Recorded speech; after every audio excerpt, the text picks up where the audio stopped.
Imagine waking up at 4 a.m. in a cold mountain village in Nepal, knowing today could change your life forever.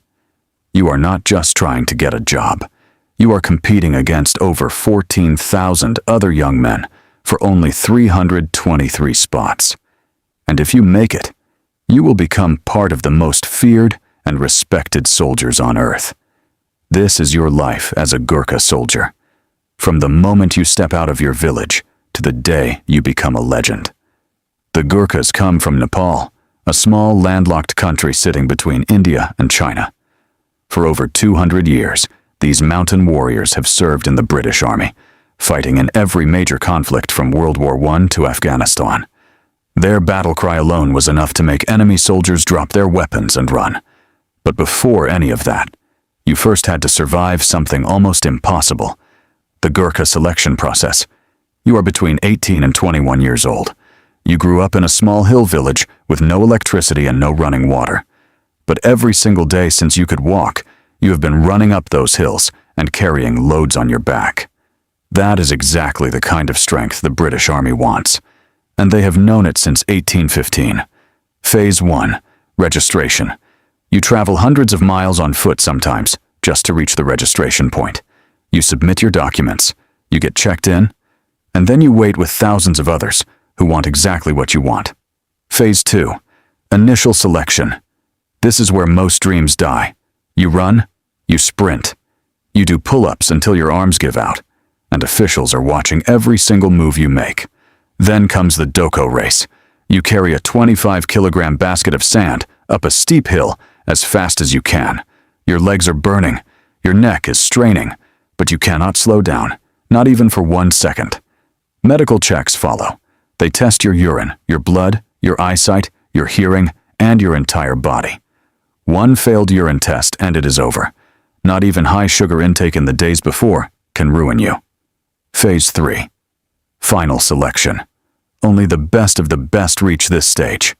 Here you sit a written English exam and face a one-on-one interview with a British officer. Then you sit across a British officer who asks you one simple question. Why do you want to be a Gurkha soldier? There is a 30-to-1 chance of getting through. That means for every 30 who try, only one gets in. The ones who make it stand at the attestation parade, the moment they officially become Gurkha soldiers. Some of their mothers traveled for 3 days just to watch this moment. And when they see their son in uniform, they cry tears of pure pride. Now the real work begins. You are flown from Nepal all the way to Catterick Garrison in North Yorkshire, England. You have never seen England before. You do not know the food, the weather, or the language. But you are here now. Welcome to the Combat Infantryman Course, a 39-week training program that will break and rebuild you from zero. 5 a.m. The lights blast on. Your sergeant is already screaming. You run in full kit before breakfast. Then you train again after. And then again in the evening. You learn how to fire a weapon, how to read a map, how to survive in the jungle, the desert, and the mountains. You also learn the history of every Gurkha soldier who came before you, and there is a lot to learn. The motto of the Gurkha soldier is this: better to die than to be a coward. Those are not just words. Every Gurkha soldier lives by them from the day they join to the day they leave. Week after week you are pushed harder. Many recruits cry at night when the barracks go quiet, but every morning they get back up, because quitting is not in their blood. By week 20, you are a different person. Your body is harder, your mind is sharper, and your discipline is unbreakable. Then comes pass-out day. 39 weeks of training behind you.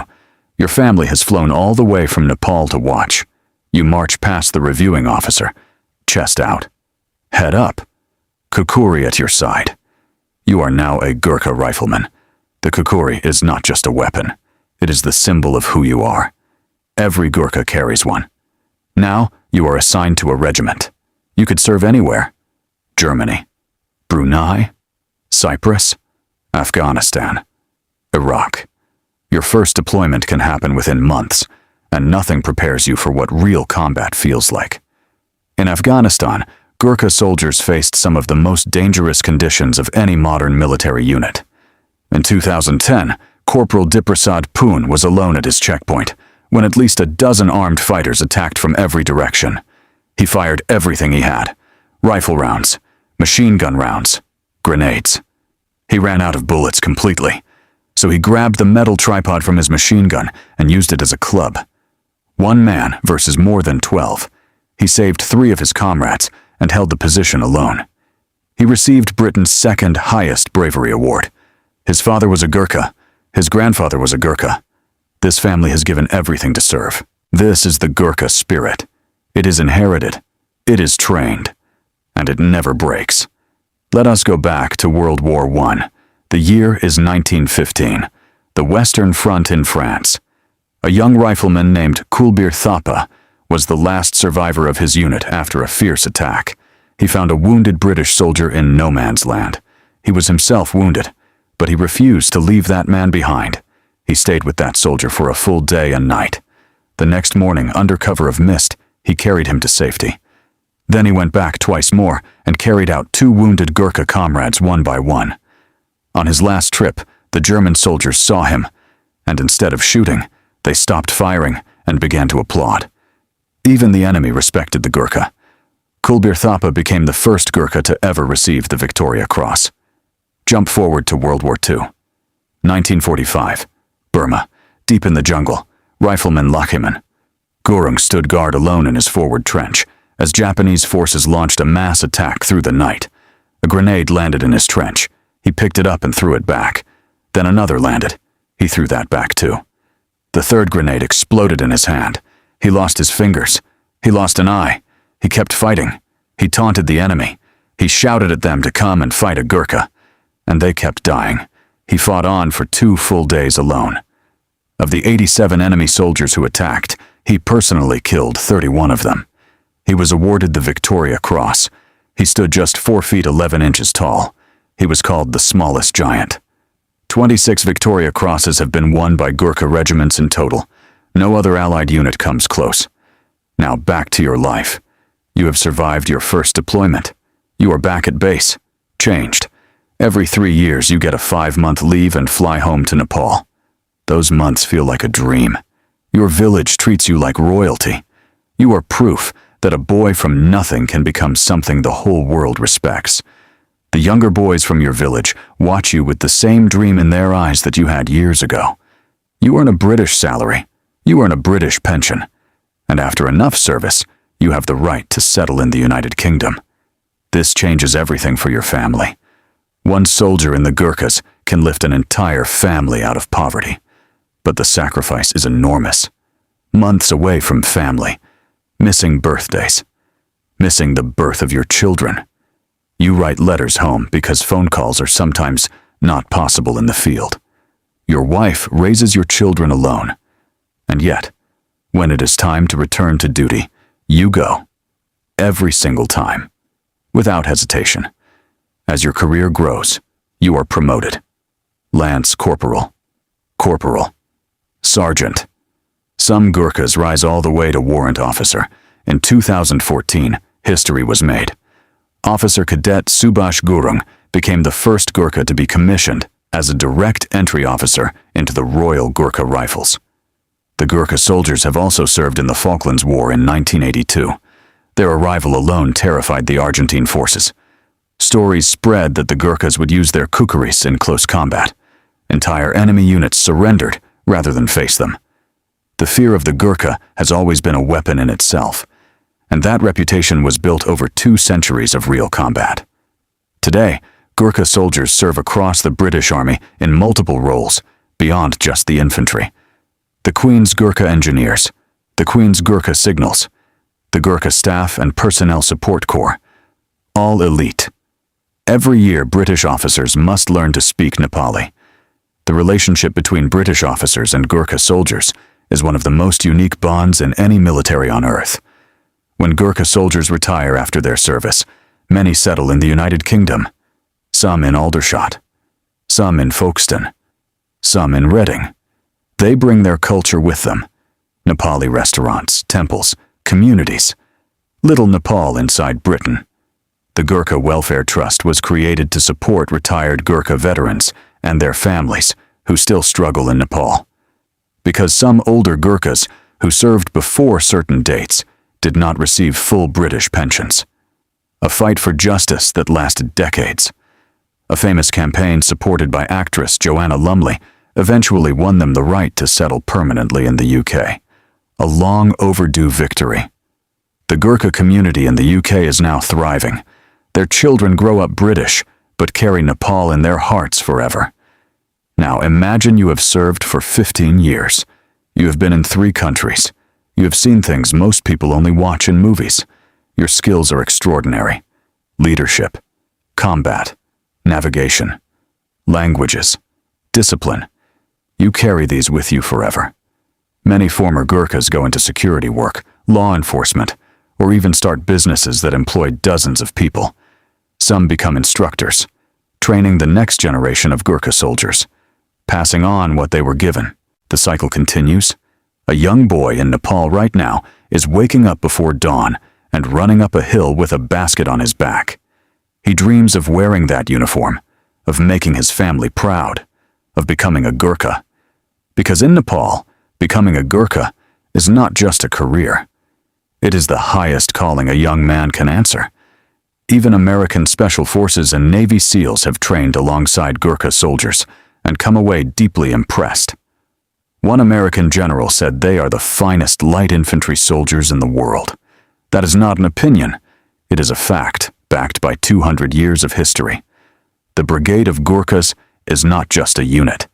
It is a living tradition, a covenant between 2 nations built on trust, blood, and sacrifice. Every time Britain faces a threat, the Gurkhas answer the call, without complaint, without hesitation. Every single time. There is a reason the Gurkhas are called the bravest of the brave. They earned every letter of that title. Think about what they go through. No privilege, no connections, just raw heart, raw will, and an unshakable belief that they can. They start with nothing and build everything through discipline and sacrifice. That should inspire every single one of us. And yet, despite all of this, the selection process grows harder every year. More applicants, fewer spots, higher standards. For the intake of 2026, over 14,000 young men applied. Only 323 were chosen.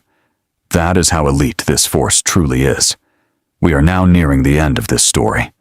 But the Gurkha story itself has no end. Right now, Gurkha soldiers are deployed somewhere in the world, doing what they were born to do. And in a village in the hills of Nepal, a father is telling his young son the same words his own father told him. Better to die than to be a coward. Those words built an empire of courage that spans over 200 years and has never once been broken. And the next chapter of that story is being written right now by the 323 young men who passed the 2026 selection. They have crossed the kukuris on their badge. They have sworn the oath. Their story has just begun. If this story moved you, hit that like button right now.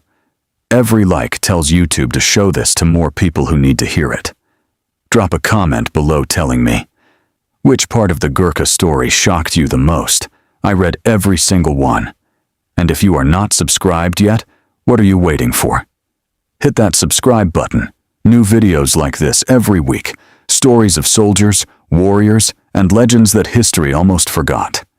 You will not find this anywhere else. Thank you for watching until the end. That means a lot. And it proves you are exactly the kind of person who belongs in this community. Did you know that Gurkhas are also deployed to protect the royal family? Yes, they guard the royal palaces. The Royal Gurkha Rifles is their flagship regiment, one of the most respected infantry regiments in the entire British Army. Their battle honors include Purtpur, Sobraon, Delhi 1857, Afghanistan, Malaya, Borneo, and many more.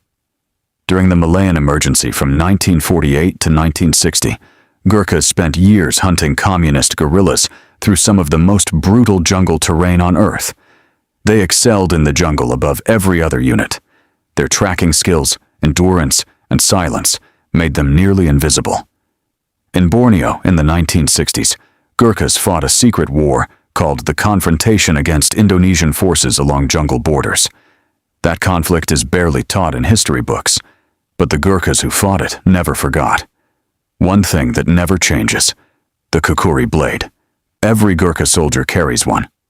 Always. The kukuri has a notch near the base of the blade called a cho. It is said to represent the cow, sacred in Nepal. There is a tradition that says once a kukuri is drawn in combat, it must taste blood before being sheathed again.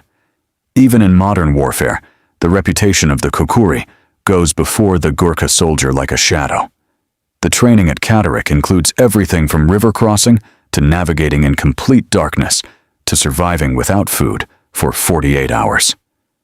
When they finally pass the Combat Infantryman Course, they celebrate with a Gurkha tradition called the kukuri dance. It is one of the most powerful military dances in the world. Blades spinning, discipline on display, pride in every step. Gurkha soldiers also have their own spiritual practices. They celebrate Dashain and Tihar festivals, even while stationed in England. No matter where they are in the world, Nepal is always with them, in their food, their prayers, and their values. They are Hindus and Buddhists. They are people of faith, and that faith gives them a stillness in combat most soldiers never find. That mental strength is not taught in training alone. It comes from a childhood of hard living in the mountains of Nepal. They carry loads up mountains before they can even read. They work in fields before school. Hardship is their foundation. British generals have said it for 2 centuries. You cannot train what the hills of Nepal already build into these men. The mountains make the man, and that man becomes a Gurkha. In Iraq, Gurkha soldiers provided vital security operations protecting civilians and training Iraqi security forces. In Cyprus, Gurkhas serve as part of the United Nations peacekeeping mission, standing between communities in conflict. They bring peace with the same quiet intensity they bring to war. That balance is rare in any military force. In Brunei, a permanent Gurkha garrison has been stationed since 1962 at the request of the Sultan of Brunei. The Sultan pays for the Gurkha garrison in Brunei. That is how much they are valued in that region. The Gurkha also serves in the Singapore police force. Their presence alone deters crime in the country. They are trusted to guard the most sensitive sites in Singapore: oil refineries, government buildings, water supplies. 2 nations, Britain and Singapore. Both have chosen the Gurkha as their trusted guardian. That speaks louder than any award. If you are watching from the United States, you need to know. The U.S. military deeply respects the Gurkha regiment. Joint NATO training exercises have included Gurkha units. Their performance always sets the standard. The story of the Gurkha is ultimately a story about the human will, about what a person can achieve when they refuse to accept limits. From a village with no electricity to the most elite military institution on the planet. That is the Gurkha journey. You have just watched their entire journey. Share this with someone who needs to hear a story like this today. Like, comment, subscribe. The Gurkha legend lives on, and so does this channel. See you in the next one.